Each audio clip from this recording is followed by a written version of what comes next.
Hi there, everybody. Welcome to Trans and the M Friendly Fridays. This week I have with me Malcolm. We're going to be talking about a lot of really awesome things. How you doing, Malcolm? I'm good. How are you? Doing well, thanks. I've had a busy week. How about yourself? Same. I am very excited for the weekend. Oh yeah, yeah. I caught you on Ash's stream earlier today. I didn't get to see everything that you all talked about, but I popped in for a second. Did you all have fun? Yeah, it was a pretty good conversation. I'm always interested in bridging the wide chasm between transmasculine and trans femme people. Seems there's a lot of I don't know. We just don't get along too well, and I think that we should for sure. Yeah, I think so. I don't even know if it's necessarily that I don't get along with trans mass people, but I think it's like our circles are just so outside of each other. And certainly, Yeah, yeah, I would love to do more to like kind of bring those closer together, you know? We absolutely should. yeah, definitely. I agree. Well, awesome. Well, it's honestly an honor to have you on the stream. I've looked up to all kinds of trans creators and yourself included. So I do thank you for taking the time to come speak with us tonight. I appreciate it. Thank you. Thanks for taking time out of your busy day to hang out with me. I appreciate it. Of course. So, if you want to get started, I'd like to talk a little bit about your trans experience, like how you came out and what that meant to you. Yeah, for sure. So I kind of knew that I was trans like from a really incredibly young age. I obviously didn't really know what that meant, right? As like a child, I didn't really have the language for that, but I remember being dysphoric from a really incredibly young age. I went to Catholic school, and I would always pray in my prayers that I would wake up the next day and be a boy. And I kind of lived as a boy for a little bit when I was younger, and I could pass as like a prepubescent little boy with a short haircut and all that good stuff. And because I Mhm. went to Catholic school, the kids in my neighborhood didn't know me from school, so I got a little bit of leniency with that, which was really cool.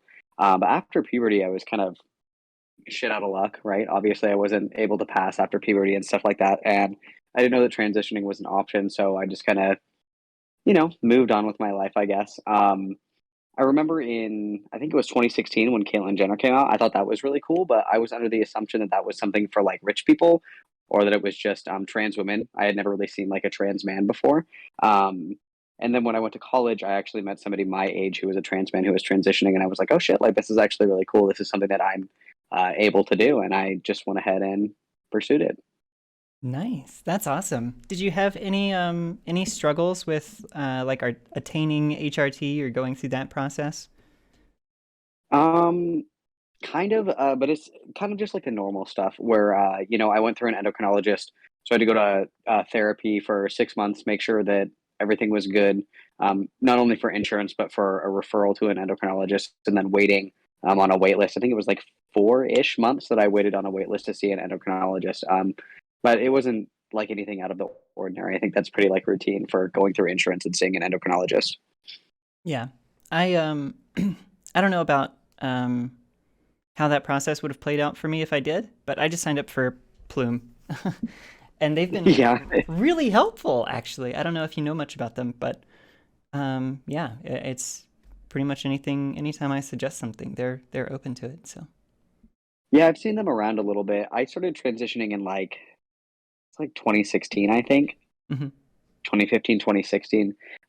So there wasn't really informed consent, at least to my knowledge, way back then. So endocrinologists were really the only way to go that I was able to find. Yeah, it really has come a far way in only a few short years. And that makes me really hopeful for the future.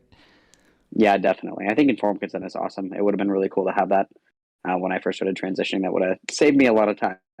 Oh yeah, yeah, absolutely. Well, that's awesome. So I imagine you have a much a larger network of trans friends now at this point than you did when you started transition.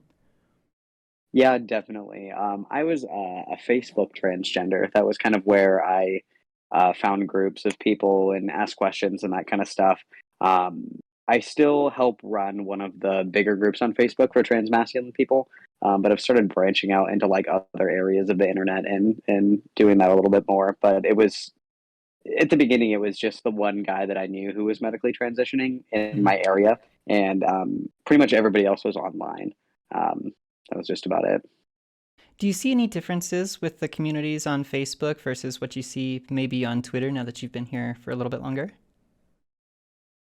I think Facebook is a little bit different because they're not like closed groups, right? Like you can still see who's in them and stuff like that. But because it's a like a closed off area, people are a little bit more freer in their expressions and their questions and stuff like that. Hmm. Because it's a group full of other trans people, so they're a little bit more comfortable asking, personal questions. And it's not like you're just kind of like speaking out into the void. You're speaking to like a specific group of people.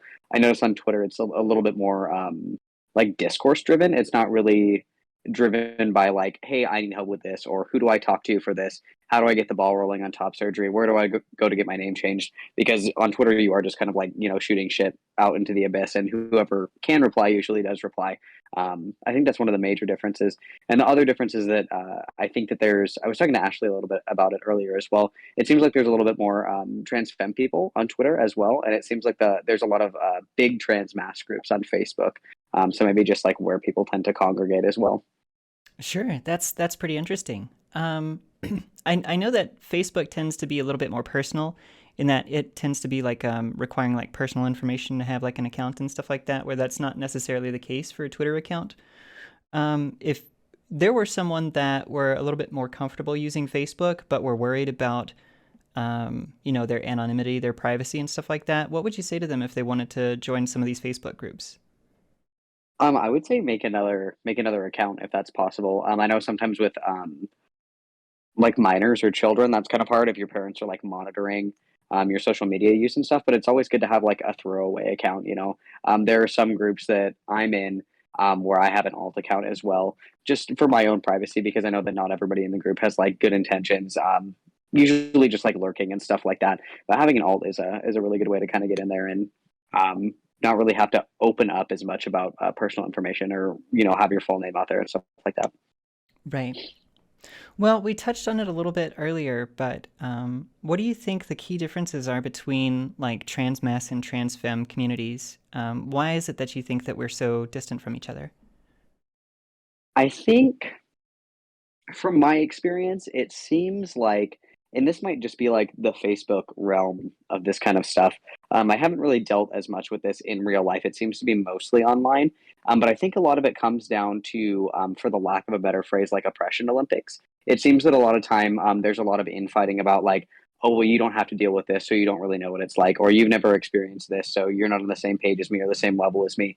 It seems to come down to that kind of I don't really know. It just seems like we're kind of like at each other's throats around like who has it worse as a trans person, because that seems like the metric of how we value how important we are in the eyes of like legislation and like society and stuff. So if you think about like sports bills, they aren't really affecting trans masculine people that much. So there's kind of like that argument where it's like, well, we're important too, and we deal with this, that, and the other thing. And trans femmes will say like, well, this stuff is like predominantly levered against us, and we have to deal with this, that, and the other thing. And trans men will say, wait, hold on, well, we have to deal with X, Y, and Z. It just seems kind of like a back and forth of who kind of has it the worst is mostly what I've seen. Yeah, I think primarily what we see with trans femme and like legislation targeting trans femmes is that it's more like actively harmful, whereas for trans mass communities, it seems kind of like a disregard, so kind of like inactively harmful, if that kind of makes Hmm. sense. I think the neglect is certainly just as harmful as some of these like sports bills that are targeting specifically trans femme people. Just not having that vision on your community that you are with others doesn't bring the same level of attention, and certainly getting left by the wayside has to hurt just as much. So, yeah, I really wish, because it seems like to me trans people overall should have some sort of like perspective from both sides of the coin. Like I got the perspective of toxic masculinity when I was, presenting as a male, being skinny and not into sports and, kind of feminine and stuff like that. Like I was bullied and pushed around and all kinds of stuff. And, after transition, now I'm starting to get some of the misogyny. Like I just talked to a customer who thought that I wasn't in tech support because I was a woman. Like, what does that even, how does it? So I don't know. I just feel like we should be able to see both sides of the coin. And be able to empathize a little bit better. And it saddens me that it seems like we're now focused on just our side and kind of like defensive about it. So, Yeah, I definitely agree. And I think that's one of the big reasons that I got into like streaming and making content and stuff is there's like a big like deficit in the way that people argue about trans stuff because like you said, it is really passive and almost neglectful the way that like trans men are like an afterthought with a lot of these things. mhm. I think about like bathroom bills a lot. Would you rather have me in the women's bathroom or you, right? Like a reasonable person would say you, obviously, because you don't exist in a vacuum. Like we're not just walking chromosomes and whatever. Right. Um, and because that is kind of missing from the argument, I think it's kind of like you said, it's kind of like passive and it's an afterthought. But it would make combating this stuff a little bit easier if there was like a more holistic understanding of what the actual implications of this legislation was. It's like, great, fantastic, you guys got your women only space. Congratulations. Now you have men in here walking around, people with beards, some people that have had bottom surgery that are on testosterone, wrestling with girls, competing against girls, using public restrooms with girls. Congratulations, you got what you wanted. You know what I mean? Yeah. Um, that kind of rounding out of the argument kind of falls flat when we aren't looking at both sides of the coin, so to speak. Yeah, well, I mean, we saw a really prime example of that recently when it was that trans femme swimmer that like took headlines and was like, "Ah, she's beating all the cis women and all that stuff," and then like a couple weeks later, a trans mass swimmer has to like swim against her and just dominates, just like blows her out of the fucking water, and like this is what you wanted, right? This is It was the same thing with Mac Beggs, right? They yeah, wanted him to compete against cis girls, and I think the interesting thing is that because trans men are so like just neglected by all of this legislation, is that they thought that Isaac was a trans woman, and they also thought that Mac Beggs was a trans woman. And it's like, no, this is a trans guy. This is somebody who's actively taking. I yeah, know Isaac hasn't taken hormones yet, but Mac Beggs was on testosterone, a metabolic steroid, and was like just destroying women's wrestling. And it's like, should he really be wrestling with women? I don't think that he I know that he didn't want to be wrestling with yeah. women, but they said, well, you're technically a woman, so you have to be in the women's category. It's you guys are kind of creating the situations that you were trying to avoid because you just lack foresight Right. of the entire other side of the trans like spectrum, right? Absolutely. I think a lot of it also has to do with like the overall ignorance of like the power, like just the raw power of hormones and what it can do to your body. And HRT is just something that can completely change you. Like I thought I was pretty mature in like how I approach things and stuff like before I started HRT, but like after I started taking estrogen, dude, I cry so much. Like, I don't know what, like, my heart breaks when I see like a leaf fall from a tree or some shit like that. Like, so I think, a good example of like the actual like physical effects that HRT can have on your body. Look at what happened with Alana McLaughlin when she was Yeah. like fucking beefy and in the military and shit and like maybe even taking some kind of supplements there like and then she switched to HRT and if you take those two photos side by side it's looks completely like a different person. She's like half the size, Yeah. like maybe even like a third of the size that she was before, definitely. Yeah. Oh yeah. And like where did that muscle mass go? It's still not there. Like it's very clearly not there. So but yeah, I don't know. It's I think hopefully it'll come with more education. A better understanding of like, the effects that HRT can have. But who's to say, I Hopefully, guess. hopefully. Yeah, right. Well, that does kind of lead pretty well into our next topic. I wanted to ask you, do you have any ongoing projects or anything else you're working on right now? I know that you're doing those all trans mass panels, which I absolutely love seeing. Oh, well, thank you. I do. I'm still doing those every Sunday. Something that I want to do this year is last year I did an all trans everything panel. Forget everybody that I had on, but I had pretty close to a 50-50 split of trans masc and trans femme people. And I want to start doing those every month too, because I think it's important to like collectively talk about things together. Um, like I said, one of the big reasons that I got into streaming and making content was the lack of trans masculine kind of perspectives on things. But I think it's really important to like collectively have a space for all of us to hang out and talk about stuff as well. So that's something that I want to try and do. Um, at least once a month this year because I thought that that was really productive the last time that I did it. I jokingly say that sometimes it's nice to just be able to talk about stuff like without a cis person present. Sometimes it's cool to just hang out and like not have to worry about your language or making certain jokes or whatever. It's kind of nice to just have like a space for us to hang out and talk about stuff, kind of unfiltered. So I would like to. I'm working on doing those at least once a month this year. Nice. Yeah, I would love to get more people together and do kind of group events and stuff. I know that historically I've done a couple of like Jackbox streams with a whole bunch of trans people where we do like we'll have somebody post their GoFundMe and we'll do fundraisers and stuff for them while we play games. Those are always a lot of fun. So I'd be really excited to see those hangout sessions. That'd be a lot of fun. I think it would be fun too. It's always nice. I really I personally like blood sports. I think that they're fun to listen to, sometimes fun to engage in. But all in moderation. I really value a lot more kind of productive conversations, even if it's not spicy and we're not yelling at each other. I still appreciate like the productive conversations because that's kind of how we like actually get stuff done instead of just yelling at each other for sport, which can be fun sometimes. I definitely indulge in that on occasion, but for the most part, I prefer more the productive conversations, and I like facilitating those as well. Oh, absolutely. Me too. Which is why I'm so excited to see creators like yourself and Ash is getting really big. I'm very happy to see that. And, I just want to see more kind of reasoned discussion. I've seen, like, especially after the holidays on Twitter, there were a lot of people really disillusioned with the whole kind of like debate sphere and what's been going on and interpersonal drama and, this, that, and the other. And, like, if you talk to, like, somebody about, like, I don't know, if you pulled somebody off the street and talked to them about the kink at pride discourse, like, they're going to be like, what are you even talking about? Like, this is just stuff that's like way not important. Like, I really, really feel like, and every time I bring this up, I get shit from so many people, but I really feel like our time could be better spent. Like, I don't think that we Mhm. need to go over like this hypothetical of, well, should kink be allowed at like, is it causing It's harm? already No. there. Okay, well then It's already let's there. yeah, let's just fucking who cares? Like, let's move on. Like when Ash was doing her stream and she like after I think she had you on, she did a segment about like how to contact your representatives and how to get involved in local politics and stuff like that. That's the kind of content I want to see. The kind of content that actually like means something, that is Yeah. ten tangible. Something that you can hold on to and actually take something good away from.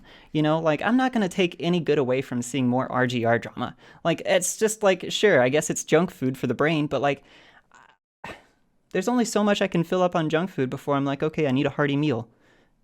Yeah, it's like in moderation, right? Like I think it's fun to kind of go around and like throw your 2 cents in the hat or whatever whenever there's like a new spicy drama going around. That's always fun. But at a certain point it's like, okay, we kind of have like beat this horse like well into the ground. Yeah. I think maybe we should move on to something else a little bit more productive. Because I think I'm just as guilty as everybody else. It is kind of fun. Just it's like a spectacle, right? It's kind of like a car crash. You can't help but look away and like gawk and be like, oh my god, this is hilarious. But at a point, it's like, okay, well, I think that they've cleaned up the crime scene, and it's time to just switch gears and do something a little bit more productive. Yeah, absolutely. Which is why I'm just like every time I see more like Doe RGR Demon Mama stuff, I just like I love to take, the time and like watch it on my lunch when I have nothing better to do, but like there's so much I have to do. I don't have a whole lot of free time anymore. I can't fill it with stuff like this. I have to like do stuff like that's actually productive. I So feel it. but yeah, I think what I've taken to is just like dropping a take and like muting all of the replies and stuff like that. Just like, okay, don't worry about it. I'm always right. So my take is good. You're fine. I feel that. I throw in like my little drama lure, and then I'm like, well, it's time to go to bed. Good Yep. luck, guys. Yep. You can all go crazy in the comments or whatever. Even if it's just like a 5-10 minute video, it's like you guys can go ballistic over that. I have my email notifications off. I don't care. You Yeah. can do whatever you got to do.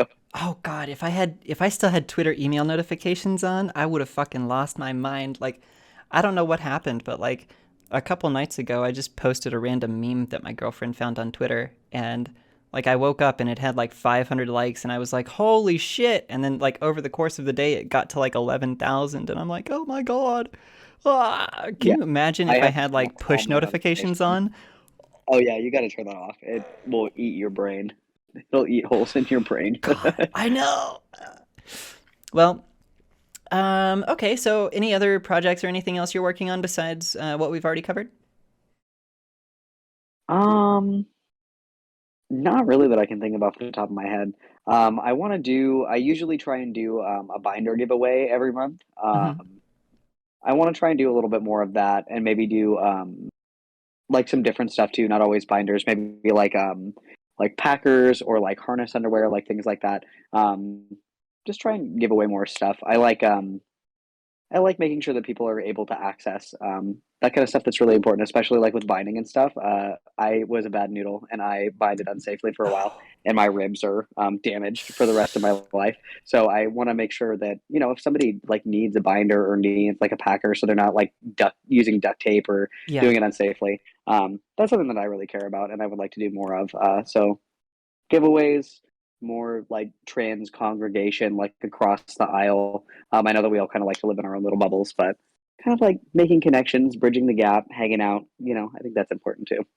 Oh yeah, I 100% agree. Um, I definitely want to see more of us getting along and more of us interacting in the same space. I definitely think that productive conversation is going to be really important too. But a place for us to have fun is always welcome, and I think giveaways Definitely. are really great. A great way to help support the community. So Yeah, for that's sure. I definitely think it's great. I'm gonna take some notes and send them to Ash and be like, hey, maybe we should do some giveaways. Yeah, it's definitely a good way to do it, especially if you can find stuff that aren't like super expensive. So like binders are like $35 brand new. Sure. And then ship with shipping, it's like $40. So like $40 a month is, Yeah. whatever. I could do that. And every once in a while, somebody will throw me a little bit of extra cash, and they're like, "Hey, you can buy two or three or whatever this month." Um, and it's just really nice. I like being able to do that for people. It makes me feel good, because it would have been like, obviously, I'm not like, well, people should have been nice to me, but I mean, if I had something like that, that would have been really cool because maybe then I wouldn't have like fucked up lungs or not lungs, well, lungs too, lungs and ribs forever, right? If somebody had just been like kind to me one time when I needed one, Right. um, giving back is cool. I like it. I think it's really cool. I like it too. Um, well, then, were there any other topics that you had on your mind? Anything else you wanted to talk about here tonight? Um, I think we've covered a lot of stuff. I think the only thing is I've kind of noticed just like this little baby surge of like trans medicalism coming back. I know that every once in a while it'll kind of fade and then something will kick off and it kind of comes back a little bit and then it'll fade and then it'll kick off again. Hmm. Something I think that's really important is just making sure that we like don't tolerate that kind of stuff anymore. I've seen like the new thing kind of floating around that a lot of trans medicalists are moving away from like the dysphoria argument and they're kind of going for like incongruence, but they're using them interchangeably and stuff like that. I challenge people to be really wary of that kind of shit. Just because it's really frustrating to see that it's like we're beating it off with a stick and then it keeps coming back. Um, that's really the only other thing that I care a lot about because I know that at least in the trans masculine community, that's done like a shit ton of damage to a lot of trans guys who will come out and think like, oh, I can't paint my nails or oh, I can't, like having my hair long. Otherwise, I'm faking being trans and I can never do this or that or the other thing. Or like kind of shitting all over atypical ways of transitioning, instead of like a binary like routine fashion. And that's like really fucked up a lot of young trans people, and I hate seeing it. It really pisses me off when I see it, and I've seen it like kind of creeping back into the purview. So I hope and I pray that if this like starts kicking off again, that we don't do like the drama cycle, like we were talking about earlier, where we have to go around and everybody has to give in their 2 cents, and it's like a car wreck Yeah. over and over and over again. I hope that we can just like push it away and just be done with it forever. I know that's really wishful thinking, but that's something that I try to talk about a lot, just so people don't fall down that pit of just like toxicity, and it's very upsetting to me. Oh yeah, absolutely. No, I agree. You said a little bit. It was they're switching from the dysphoria argument to incongruence. Can you explain that a little bit? I'm not sure if I. Yeah, so something that I've been doing like the True Scum Gauntlet for like 4 years. That's like my favorite thing to do is to argue with True Scum. It's an incredibly fun pastime for me. So like the idea is, and this was changed in the DSM-5 in the publication of the DSM-5 in 2012, is this idea that dysphoria is like a feeling, right? Like you feel dysphoric, you feel uncomfortable, you feel shitty, whatever. That feeling is a result of something else, and that something else is usually described as incongruence, and that's what like it actually makes us trans, right? So that would just be a mismatch between what we were assigned and then like how we identify now. And there's not really a way to quantify it or like qualify it. It's not like there's like a machine or a test or whatever that you can run through to see if you have like this mismatch or whatever. And so for the longest time, it was you have to suffer from dysphoria in order to actually be trans. You have to be miserable. Well, miserable is kind of an exaggeration, right? But you have to suffer. You have to be uncomfortable. You have to dislike pretty much everything about your assigned gender. Otherwise, you're not actually trans. And now that it's become a little bit more mainstream, both with the DSM, with the new WPASS standards of care, and with the updated edition of the ICD-11, people want to point to like this innate characteristic that makes somebody trans, and it used to be dysphoria, but since that argument kind of has fallen apart and isn't backed by medical consensus anymore, they're backing up to the idea of incongruence, but they're just replacing it with dysphoria, even though there's not really a way to measure it. So it's like, oh, yeah, I don't think that you need dysphoria to be trans, but you have to have incongruence, and then they're just using it as like a supplement for it, even though there's not really a way to even tell if anybody has it, right? Yeah, well, I mean, I almost think that the nature of the word would, the definition's so broad that you would imagine that any trans person that goes through and starts HRT would have some sort of like incongruence at some point. But Yeah. I think it really depends on how people use it, and if they are using it as just a replacement for the word dysphoria, then like I don't know. I honestly I feel like that argument is going to fall apart even quicker than the dysphoria one. So hopefully, anyway, we'll see. Yeah, it'll definitely be interesting, but I've seen that kind of floating around, and it irritates me because that was my argument for a really long time. I used to be able to pull true scum with that argument, and now they're kind of flipping it around and saying like, oh yeah, sure, but like if you're a trans guy and you don't want top surgery, you're obviously not incongruent, and it's like, no, you lost the plot, it's gone, you fucked up, you dropped it somewhere. What happened? Yeah. Well, there's one other thing I wanted to get your opinion on, actually, if you've got a couple minutes. For sure, of course. Um, I've been thinking a lot about, I see a lot of trans people want to interact with transphobic comments and transphobic people, and wanting to, quote tweet and get a dunk, or post a screenshot and get a dunk, or just take a screenshot of a whole bunch of harassment they've received and post it. And I understand that, for a lot of people, this is a way to garner support. Especially if you're feeling dysphoric and somebody's giving you a whole bunch of negative comments. It's a good way to garner support from your friends and those people that care about you, those people that follow you, for them to reach out and say, oh, this is stupid, fuck this guy, or fuck this person, or whatever. Yeah. But then another part of me has been thinking about it a lot, because if I were to block some certain accounts and not want to see their posts or anything, but a whole bunch of other people don't, and want to post like screenshots of problematic takes or whatever they've had, or transphobic tweets that they've had, those screenshots totally get around the block. And then it Yeah. exposes people who would otherwise have these people blocked to that person's content. So it's a kind of a fine line to walk, I think. I was just wondering if I could get your thoughts on it, how you feel about it.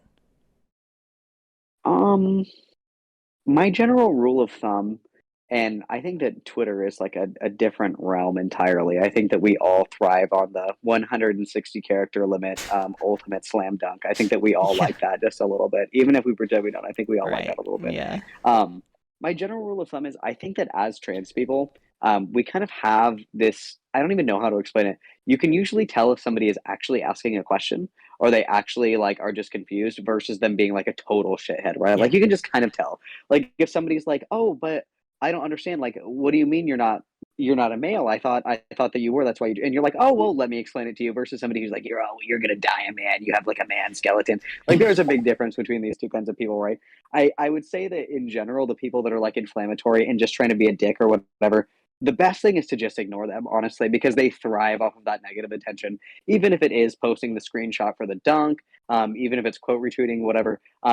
People are going to go to their profile, they're going to find their content, they're going to quote retweet it, You're going to give this person a shit ton of attention. Same thing with like YouTube comments and stuff. My general rule of thumb is just like leave them alone because they want that reaction. They want you to get upset. They want you to quote retweet it, and for the lack of a better term, like complain to all of your friends. They're like, oh, I just owned them or whatever. But I think with well intentioned questions, I think that in general, if you don't want to answer them, I would just say like, oh, I don't really feel comfortable like answering this, but here's like somebody that you can ask, or like here's an article or whatever that you can read.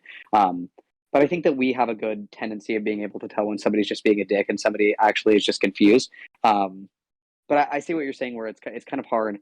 I think that Twitter just makes it like impossible to avoid that because everybody Yeah. loves the blood sport dunks on every stupid tweet that they see. I guess maybe just be mindful of that. Like if you have a lot of people that are like, oh, this person again, I don't want to see these tweets. Maybe if your friends are like, this person's an asshole, don't go to their Twitter to like find their takes and quote retweet them. Right. Yeah. Um, I would say just be mindful, I guess. Yeah. Well, and I think we see a lot of that from, certain communities, especially people with larger followings, is that, they'll quote retweet somebody and make a big dunk on them. And then in the replies, they'll say, oh, by the way, don't go harass this person. But their main tweet will have like 300 retweets and 2,000 likes or something like that. And their secondary tweet that says don't harass people will have like 20 likes or something like that, Yeah. so it's hard for me to like. Another example is like there was this person that was going around a lot of our circles a number of months ago because they were severely harassing a number of people. And so we started posting screenshots in private DMs and stuff like that and talking about this person and, what we should do and how we should interact and stuff. And a whole bunch of people jumped on the whole quote retweet and dunk train, and this person gained a little bit of a following that way, and it got to the point where they were posting a lot of really really problematic stuff, to the point where like everybody in our circles were quote tweeting them and trying to dunk on them and stuff. And so at the height of it, this person started a Twitter space, and it was a really really inflammatory topic. And so it got a whole bunch of people to join it, including some of these like bigger people that were the subject of some of this harassment. And as a result of all of these people giving this person attention, they gained 300 followers that night and increased the size of their platform from it. So I think Yeah. a lot of us need to be a little bit more responsible with our attitudes about it. I think, like it's certainly I don't disagree. I think the blood sports are fun, but at a point, it comes to this person is actually doing, real death threats and looking up people's addresses and trying to do doxes. We probably shouldn't be giving them attention, you know. Yeah. I would agree with that. Like a lot of these people just like the attention that they get, especially the negative attention, is like oxygen. And if, people just stopped engaging with it and just blocked them every time they said something shitty or whatever, it would essentially get the problem would get rid of itself. I think that like a nice medium for that maybe would be like just scrubbing names, right? Like if somebody posts something really stupid and you're like, oh, I don't really want to give this person the attention, but Jesus, this is the dumbest thing I've read like in my entire life. Let me just take a screenshot and scrub the name. If people really want to dig through like the keywords and like find this Yeah, account, I mean, whatever. At least at that point, you're doing a little bit of due diligence. That way, you're not like directly giving them the attention. I know that a lot of people will say that that's like cowardly, right? Like if you have a problem with me, just like quote retweet me or DM me or whatever. But I mean, if you're at that level where you're just being such an incredible shithead, I don't think that really deserves like a, well, would you like to come and talk about the things that I disagree with? Like, I right. don't think that you should be releasing people's home addresses. We should have a conversation. It's like, yeah, you should probably just save that, right? Yeah, well, I mean, a bigger example of this is what happened with I don't know if you follow Destiny, but the Mr. Girl person that's been going Yeah, around. Like that's unfortunately. another big example of I was like, oh, thanks everybody for talking about this person, and I took a screenshot of my thing, and it was like, Mr. Girl is now a recommended channel for me, and they've got like 700 something live viewers or something like that, and I'm like, thank you, I Yeah. guess. Thanks for this, I appreciate it, but Yeah, I saw the other day that he said that he was able to quit his job because he's making enough money streaming now. So, kind of one of those oopsie moments, I think, or at least I would say, seems like an oopsie moment. absolutely. Um, well, did you have anything else you might have wanted to talk about? Otherwise, we can go ahead and wrap up here if you're ready to go. Not that I can think of off the top of my head. No, I think that's pretty good. I appreciate your time. Thanks for having me on such a short notice. Oh, thanks for coming on such a short notice. Of I'd course. love to talk to you a little bit more about coalition building and getting a whole bunch of trans communities together and stuff like that. I'm not sure if Ash told you about the project that we're working on, the TRCP, the Trans Resource Curation Project.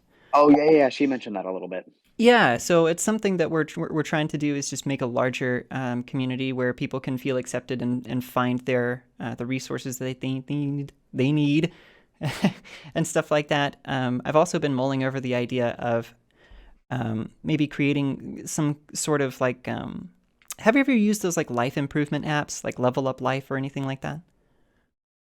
I know what you're talking about. I don't think I've ever used one, but I'm kind of familiar with the software. Sure, it's like a an app to help you do self care. Like you get points if you like Mm. go clean your kitchen or something like that, or make a meal for yourself or something.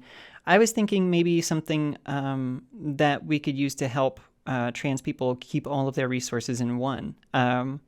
Something like a quest, like an RPG style app where it's like, you did voice training this day, or you watch some makeup tutorials, or you to watch some fashion advice or something like that, and so you gain a little bit of extra points so that you can track your progress a little bit. So that way if you feel like you haven't made that much progress in your transition, you can just go back and see, oh well, look at all this. I'm level 30 in makeup and I'm level 15 in fashion. Maybe I should bump that up a little bit. Just stuff like that. Yeah, that sounds really cool. Yeah, I'm working on like kind of fleshing out that idea. So I'm still getting like feedback and stuff like that, but I'm getting the base structure down. So I'm really excited to see where that goes. Yeah, that sounds pretty cool. That sounds really awesome. I like the idea of compiling resources because it can definitely be like not only having like a way to like keep track of stuff, but also like resource building because it can be ridiculously overwhelming to try and sift through everything that's online, especially with name changes and stuff like that. There's so many like Oh bogus God. sites that are like third party where it's like pay us $50 and we'll file all the paperwork for you, and they never fucking do. Yeah. So like that resource building is really important too. That way trans people that are just trying to get shit done don't fall into traps like that. Um, Right. yeah, that sounds really awesome. That sounds really cool. Like a knowledge base almost is kind of I Yeah. think what we're going for. So yeah, I'm excited. Well, yeah, we can go ahead and wrap up here. Again, thank you so much for coming on. I know it was really short notice, but I really do Oh, no appreciate it. worries. Of course, I appreciate your time as well. Of course. Well, thank you all for coming out to Trans and the M Friendly Fridays. If you would go ahead and go down in that description, hit the links. If, by the way, Malcolm, if you have any other links, go ahead and DM me those. I'll make sure they get in the description there. And yeah, I be got sure you. to check out Malcolm's content and hit that like and subscribe button. Other than that, yeah, take care and have a great weekend, everybody.